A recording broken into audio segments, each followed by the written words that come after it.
Tudo, deputado, muito obrigado por conversar conosco, e o assunto que domina muito das manchetes no Brasil, às vezes com críticas, às vezes com elogios, é o trabalho que você conduz de conscientização sobre a situação do judiciário brasileiro aqui nos Estados Unidos. Qual a sua avaliação até esse momento, depois do seu exílio, de como as coisas se desenrolam nesse sentido? Na verdade, meu exílio eu costumo dizer que foi um tiro no pé, porque acelerou os nossos trabalhos aqui dentro.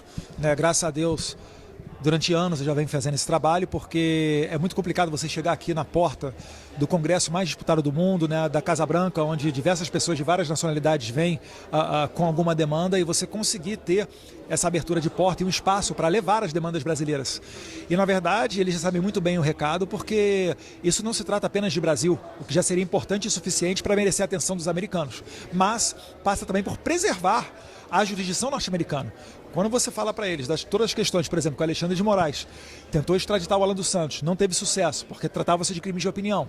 Quando você vê que ele estava emitindo mandados de prisão contra cidadão americano por tweets que eram feitos a partir do solo americano, isso fere de morte, toda a história dos Estados Unidos, começando com os Founding Fathers, a primeira emenda. Então eles levam isso muito a sério, e eu fico muito feliz que a gente tenha conseguido chegar num estágio tão avançado, tão próximo de sancionar o Alexandre de Moraes. Sancionar o Alexandre de Moraes é o primeiro passo para que a gente tenha uma janela de oportunidade de resgatar a democracia e a normalidade institucional no Brasil. Espero que isso ocorra o mais prontamente possível. Você falou ao Financial Times, em uma reportagem recente, que se você tivesse que apostar uma casa nisso, você apostaria de que vai acontecer. E nessa semana a gente teve dois desenvolvimentos que foram, primeiro, a audiência na qual Paulo Figueiredo falou no Congresso dos Estados Unidos, e depois o julgamento das redes no Brasil, onde se optou por fazer com que não valesse mais o artigo 19 do Marco Civil da Internet e os provedores pudessem ser responsabilizados pelo conteúdo postado por usuários. A sua observação é que essas duas coisas tiveram um impacto também na observação dos americanos quanto ao que acontece no Brasil? O que eu posso te garantir é que eles estão cientes. Até porque a assessoria informal de alguns ministros da Suprema Corte, jornalistas da grande mídia que falam que têm acesso até no celular a essas autoridades, falaram que receberam um input, receberam talvez uma informação vinda dos Estados Unidos, como disse a Daniela Lima, por exemplo, da Globo News, falando sobre essa questão de regulamentação da internet, e que os ministros fizeram questão de expor na Globo News que não se preocuparam e resolveram regulamentar a internet, passando por cima dos direitos como a primeira emenda norte-americana, e forçando as plataformas a se responsabilizarem por aquilo que é postado pelos usuários, o que também é uma clara inconstitucionalidade. A nossa Constituição prevê, em diversos dispositivos, ainda que de forma tácita, que ninguém pode ser responsabilizado por um ato de terceiro. É dizer, o seu filho, o seu amigo ou uma pessoa comete um crime, e você, que não deu causa àquilo, vai ser condenado? Não faz sentido nenhum. Então o Brasil inaugura um novo modelo de censura que tem a grande chance de exportar para o resto do mundo. Então isso daqui, a gente traz essa mensagem também para o governo dos Estados Unidos para falar, olha, a gente tem uma urgência nessa questão. A gente sabe que os Estados Unidos estão preocupados com a guerra do Irã, é um tema prioritário, sem sombra de dúvida, uma guerra nuclear, uma terceira guerra nuclear, uma terceira guerra mundial, mas por outro lado também é necessário dar atenção a essa causa, que quanto mais tempo passa, mais o regime vai se consolidando. Outra das questões que se discute é como isso também poderia, uma eventual mudança do judiciário, acontecer por vias internas no Brasil, e é discutida a questão eleitoral. Mas uma das coisas que se discute é que no Brasil existe uma casca burocrática muito grande, um patrimonialismo muito grande, de centrão, de interesses que já são antigos, e que isso pode impedir que haja no Congresso eventualmente uma articulação nesse sentido. Mesmo exilado como parlamentar... É por isso que tem que isolar e sancionar o Alexandre de Moraes. O Congresso, por exemplo, já quer aprovar a anistia. Por que não vota? Porque o Alexandre de Moraes ameaça. Tomou gosto, principalmente depois que circulou no plenário, eu posso falar porque eu estava lá, preservar minhas fontes, mas deputados que vêm falar para mim, olha, Eduardo, é uma sacanagem que estão fazendo com o Daniel Silveira, mas eu vou ter que votar porque o presidente, líder do meu partido, falou para eu assim fazê-lo, ou, não, é só uma semana que ele vai ficar preso, depois vão soltar. Tá aí, A história mais uma vez se mostrando que quando um ditador abocanha uma parcela da sua liberdade, ele nunca entrega ela de volta. Então a sanção do Moraes é necessária para a gente resgatar essa normalidade institucional que o Brasil perdeu, Porque o problema não é a instituição do STF em si, não é isso, mas sim que eles se atenham ao seu trabalho de julgar as causas que chegam até ele, e não serem os revisores do parlamento. Mais uma vez, a gente está vendo na grande imprensa de novo circular matérias dizendo o governo não tem outra opção, foi derrotado na questão do IOF no Congresso, vai ter que levar isso tudo para o STF. Por que vai ter que levar para o STF? O Congresso já não deu uma última palavra com relação a esse tema, utilizando a Constituição? Enfim, É sobre tudo isso daí que a gente está falando. E muitas vezes, alguns colocam seu nome como uma opção para 2026 e, claro, não é uma decisão do ex-presidente quanto a quem ele vai apoiar na eleição que vem adiante em 2026. Mas você estaria à disposição para disputar? O que você pensa sobre esse assunto e sobre a possibilidade de disputar eleições? É uma baita dor de cabeça, eu estaria disposto a disputar se meu pai passasse para mim como missão. Fiquei muito feliz que no Paraná Pesquisa, a última, em que pese eu ser muito cético em relação às pesquisas, mas no Paraná Pesquisa fiquei feliz do meu nome ter saído empatado com o Lula na margem de erro. E agora, mais recentemente, numa outra pesquisa da Futura, eu estou até fora da margem de erro, à frente do Lula. Então até o centro já está vendo, já está precificando a eleição de 2026 como sendo uma eleição mais para a direita do que para a esquerda. E eles estão migrando, sinalizando cada vez mais de vir para o lado de cá. E para nós é interessante, eu estou de braços abertos. Por exemplo, para utilizar esse bom momento e votar a favor de uma anistia.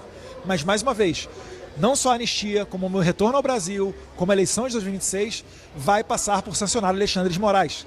Só para finalizar, existem mais de 20 parlamentares com problemas dentro do STF, parlamentares que estão despontando para serem eleitos senadores ano que vem, que podem ficar de fora do pleito a depender da decisão que o STF tomar. E eles estão de olho nisso. Certamente eles não vão querer permitir que senadores que possam ser eleitos ano que vem votem eventuais processos de impeachment contra eles próprios do STF, notoriamente o Alexandre de Moraes. Até pela sua experiência com outros experimentos direitistas internacionais, como o CIPEC, conhecendo o que acontece na Hungria, que é um tópico que você recentemente trouxe à tona de Orbán, o que acontece nos Estados Unidos, eu queria ouvir uma reflexão sua também a respeito do desenvolvimento do que se chama de direito no Brasil ao longo desses anos, porque você é uma pessoa que às vezes busca furar a capa mais superficial do período eleitoral e falar sobre desenvolvimento de discurso, desenvolvimento de militância, de base, e queria ouvir uma avaliação tua agora em que condição os direitistas veem nesse estado para a eleição seguinte. Alguns críticos dizem que não é um desenvolvimento, que é um desenvolvimento que vem atrasado de discurso, de militância, de como articular uma coisa, mesmo eventualmente um partido, que é uma tentativa já de longa data. Na verdade, a gente está, em relação aos Estados Unidos, por exemplo, a gente está atrasado uns 40, 50 anos. Basta ver o próprio CIPEC, que eu tive a oportunidade de levar para o Brasil a partir de 2019, é um evento que já ocorre nos Estados Unidos desde 1973. Começou lá com Ronald Reagan, na mesma década que surgiu a Heritage Foundation, que é o exemplo de think tank, de debate de ideias, para amadurecer politicamente o país e as políticas nacionais. Mas eu tento construir isso daí a duras penas. Nós nunca tivemos um partido, agora tem o PL, tenho pouco apoio do PL, para desenvolver as minhas pautas, gostaria de ter mais espaço, mas a gente vem fazendo por onde, Gastei muito do meu bolso já, Tava outro dia falando com a minha esposa, falou, pode botar aí facilmente de R$500 mil a R$1 milhão do bolso nessas viagens internacionais inteiras, para aprender com o Vitor Orbán, para chegar aqui e falar com o Matt Schlapp e a Mercedes Schlapp, levar o CIPEC para o Brasil, para conseguir transitar aqui a ponto de chegar e abrir porta dentro da Casa Branca, ser recebido por congressistas. Então existe um efetivo trabalho que foi feito e existe um fruto disso tudo. Não é à toa que eu estou aqui e sou convidado para esses eventos. Então a gente fica feliz, por um lado, de estar vendo esses resultados, mas por outro, dá para fazer muito mais. Qual é o próximo passo?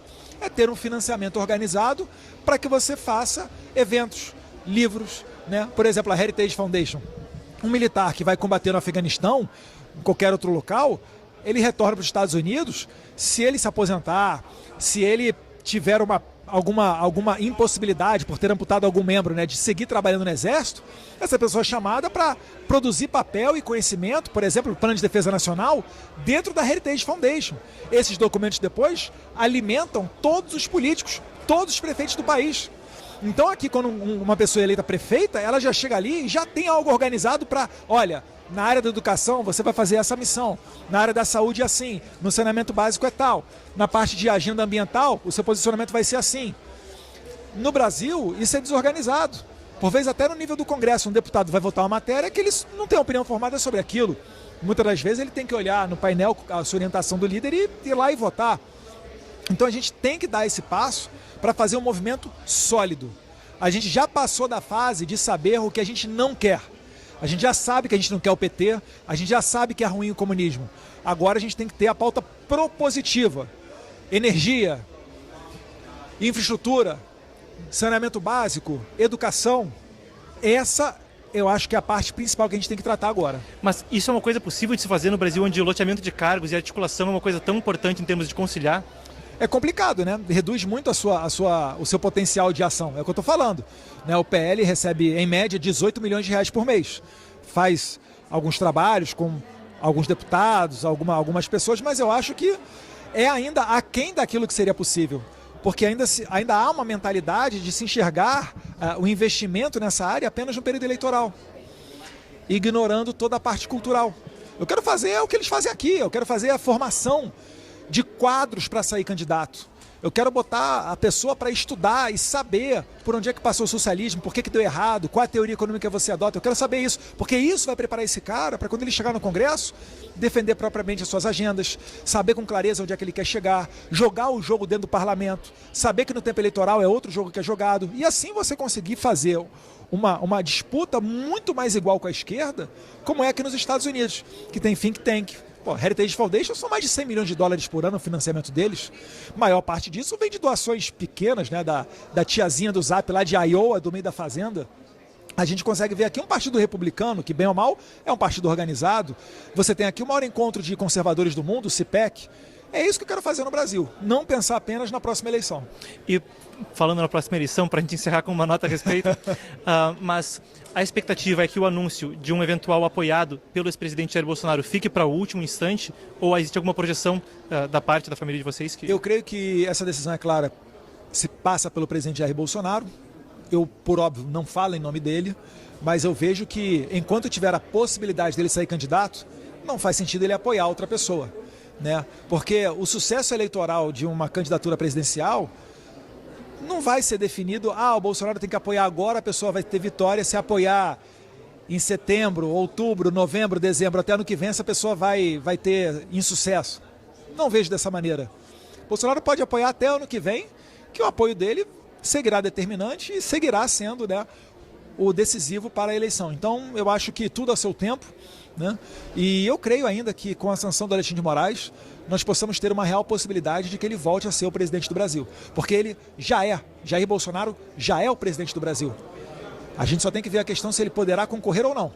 Se ele vai conseguir vencer esses obstáculos ilegais postos pelo Alexandre de Moraes, ou se o Brasil vai sucumbir e consolidar um regime parecido com o regime da China ou até mesmo da Venezuela. Perfeito, muito obrigado, deputado. Obrigado, Marco.